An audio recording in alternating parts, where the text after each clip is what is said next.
Got dreams of being a professional podcaster, but have no idea what you're doing? This is impossible. That's about to change. A new kind of school. Welcome to the Pod School Podcast. Hello there. Oh, you clicked on this one, did you? That says something about you. I feel like the What is an RSS Feed episode is probably going to be one that many people pass on by because they're like, meh, why do I care? But I get enough questions about it that I thought, I'll do an episode on it. And you know me. I'm not one for the tech mumbo jumbo, so this is not going to be me talking you through a whole bunch of code because who cares? Who cares about that stuff?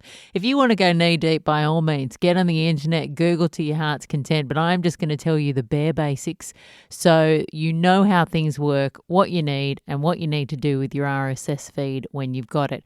So to kick off, what the hell is it? For a start, RSS stands for either rich site syndication or really simple syndication. I prefer that one because rich site syndication sounds like tech blah. Like you're going to read that and go, huh? What does that mean?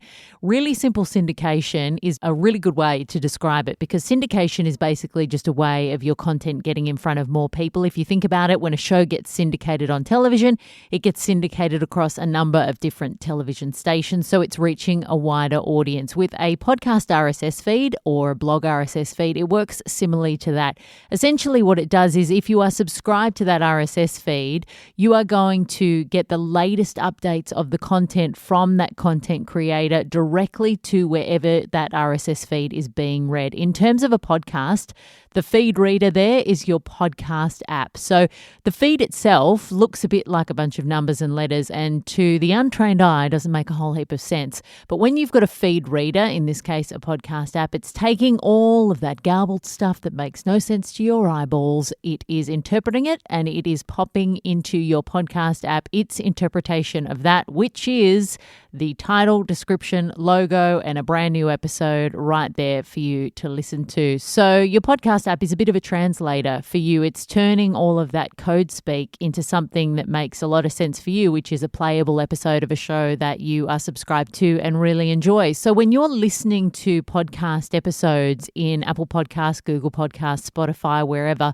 those MP3 files that you're listening to aren't actually living in those podcast apps. That is content that has updated from your RSS feed. So there is a central location where your podcast MP3s are housed, and that is your podcast host. And your podcast host is also the place where your RSS feed is generated. So you don't need to get out the cyber hammer and chisel and whittle away one yourself.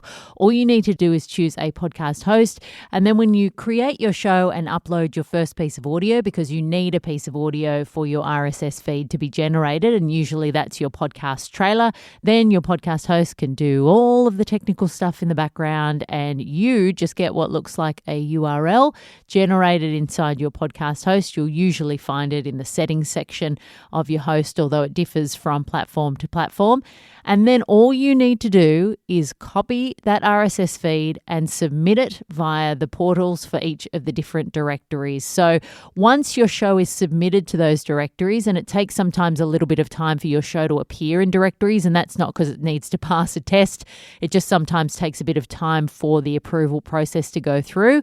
But once your show is submitted, like I said, as easy as copying and pasting that RSS feed through the submission portal, then your episodes will immediately update in the podcast apps that it has been submitted to, and anyone that is subscribed to that feed will automatically get your brand new episode in their podcast app. So that is really why you want people to subscribe to your show. So you're removing any of the searching that they need to do. They've got a podcast app where they listen to their favorite shows, and if they're subscribed, they will be reminded automatically, basically by a new show popping up, and then they can consume it straight away, and all you need to do at your end is upload your brand new episode and everything happens automatically. It does sound a little scarier than it is. Really, it is as simple as that, and you do not need to know a single thing about why it happens or how it happens or who those smart people are that make it happen in the background.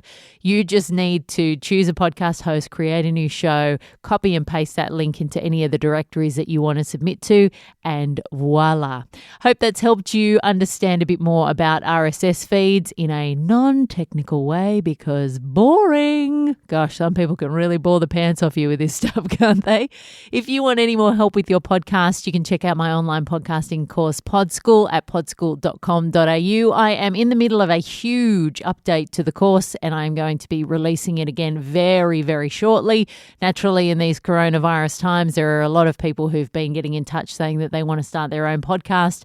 So I've been working hard behind the scenes to make sure that the version 2.0 of Podschool is as comprehensive as possible and not an ounce of technical mumbo jumbo in sight. So if you are brand new to this whole process and you're thinking, oh, I just want somebody to explain things to me in a way I understand, I guarantee that's what you'll get inside Podschool. Thanks so much for joining me for this episode. I will see you next week, and until then, happy podcasting. That's all for today.